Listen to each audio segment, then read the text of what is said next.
कहानी बाचला। सुमित और बच्चों को दफ्तर व स्कूल के लिए विदा कर अपराजिता घर समेट रही थी। तभी उसका मोबाइल बज उठा। काम बीच में रोक उसने कॉल रिसीव किया। हेलो, कैसी हो अपराजिता? अपरिचित आवाज में उधर से अपना नाम सुन उसे विस्मय हुआ। बोलने की शैली ऐसी मानो वह उसे काफी दिनों से जानता हो। जी आप कौन? अपराजिता ने पूछा। नहीं पहचाना? पहचानती तो पूछती क्यों? मुझे कैसे जानते हैं? यार, मैं अमित बोल रहा हूँ। अमित नाम सुन वह चौंक गई। ये नाम 16 साल बाद जो सुन रही थी वो लगा समय उसे तेजी से पीछे धकेल रहा हो।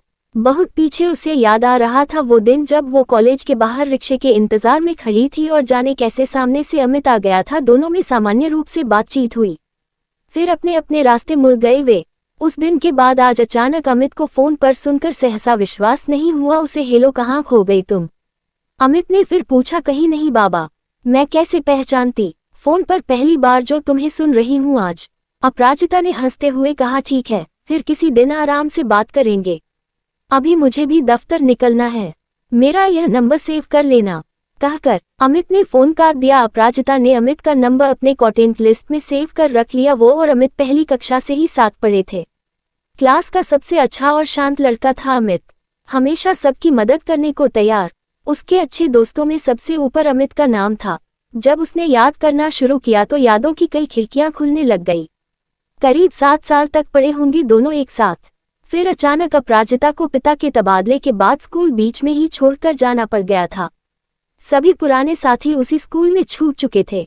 तब आज की तरह फोन की सुविधा भी नहीं थी जो सबसे संपर्क बना रह पाता। धीरे धीरे नए स्कूल, नए माहौल में वह रम गई। पुरानी यादें धुंधली पड़ती चली गई। स्कूल छूटने के बाद उस दिन अचानक कॉलेज के बाहर दिख गया था वो। लेकिन उस मुलाकात में ऐसी कोई बात नहीं हुई जो याद रह पाती उसे। फिर आज इतने सालों बाद अचानक अमित ने मुझे कैसे ढूंढ निकाला? वह आश्चर्यचकित थी। मेरा नंबर कैसे मिला उसे? करीब हफ्ते भर बाद अमित का फोन फिर आया। स्कूल से लेकर कॉलेज के सभी पुराने दोस्तों के बारे में उसने बताया। सबके बारे में जानकर बहुत अच्छा लग रहा था उसे। लगा कि बचपन के वो दिन फिर से लौट आए हैं और सभी साथी उसी पुरानी कक्षा में बैठे हैं। जिंदगी में दोस्त कितने जरूरी होते हैं ये उसे अमित से मिलकर पता चला। कोई भी समस्या और चिंता अमित की बातों के सामने टिक नहीं पाती थी ज्यादा देर। ऐसे में ही एक दिन उसने सोचा कि चलो अमित को शुक्रिया तो अदा कर दूं इतनी सारी खुशियां देने के लिए, और उसका नंबर मिलाया। हेलो अमित। हाँ बोलो अपराजिता, कैसे फोन किया तुमने? अमित अपनी शांत और गहरी आवाज में बोल रहा था। कुछ नहीं, बस तुम्हारा शुक्रिया अदा करना चाहती थी, फिर से हमारे बचपन को लौटाने के लिए। शुक्रिया कैसा? तुम खुश हो? मुझे और कुछ नहीं चाहिए। अमित ने कहा। अच्छा ठीक है, ये तो बताओ कि मेरा नंबर तुम्हें कैसे मिला था? अपराजिता ने जानना चाहा। फिर से तुमने पूछा? तुमसे बात करनी थी तो मिल गया कहीं से तुम्हारा नंबर। तुम क्या करोगी जानकर? अमित ने बात को हंसकर टाल दिया। ठीक है, जाओ मत बताओ, अब नहीं पूछूंगी कभी। तुम बिल्कुल नहीं बदली। बता दूंगा किसी दिन। ओके, अभी भी बच्चों की तरह रूठ जाती हो। अच्छा बाबा सुनो, मैं तुमसे बात करना चाहता था लेकिन कोई कांटेक्ट नहीं था मेरे पास। फिर एक दिन ऋचा मिली, उससे मिला तुम्हारा नंबर। अपराजिता चुप हो गई। अमित थोड़ा गंभीर होते हुए कहता जा रहा था। मैं कब से तुमसे कुछ कहना चाहता था लेकिन कैसे कहूँ समझ नहीं आ रहा था। खैर, तुम जानना चाहती थी न कि मैंने इतने सालों बाद तुमसे कांटेक्ट क्यों किया? तो सुनो, मैं तुमसे बेहद प्यार करता था और आज भी करता हूँ। बस आज मेरी परिभाषा बदल गई है। भावनाओं की धार ने अमित को अपनी चपेट में ले लिया था। लेकिन कैसे? हम तो स्कूल छूटने के बाद कभी मिले ही नहीं थे। बचपन में ही हमारा स्कूल अलग हो गया था। एक अच्छे दोस्त की तरह तुम्हारा नाम याद था ज़हन में। बस मेरा जीवन इतनी तेज गति से भागा कि सब कुछ पीछे छूट गया।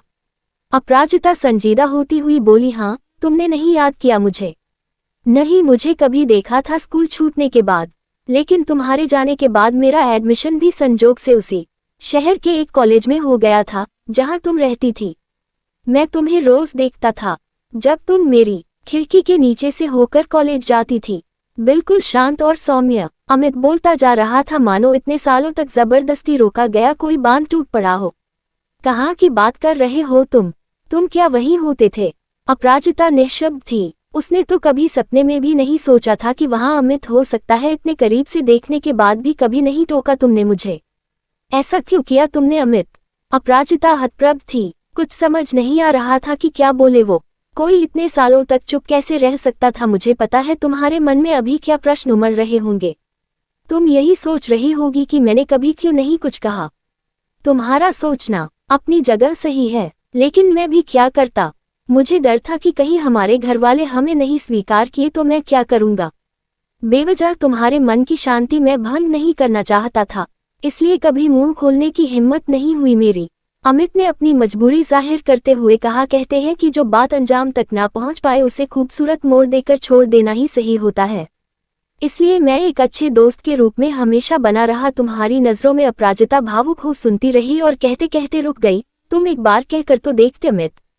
अमित अपनी रौ में बोले जा रहा था। मैं शायद ये सब कभी न कहता, लेकिन लगा कि अब न बोला तो बहुत देर हो जाएगी। आज तुम्हें अपने परिवार के साथ खुश देखकर मुझे भी बहुत खुशी होती है।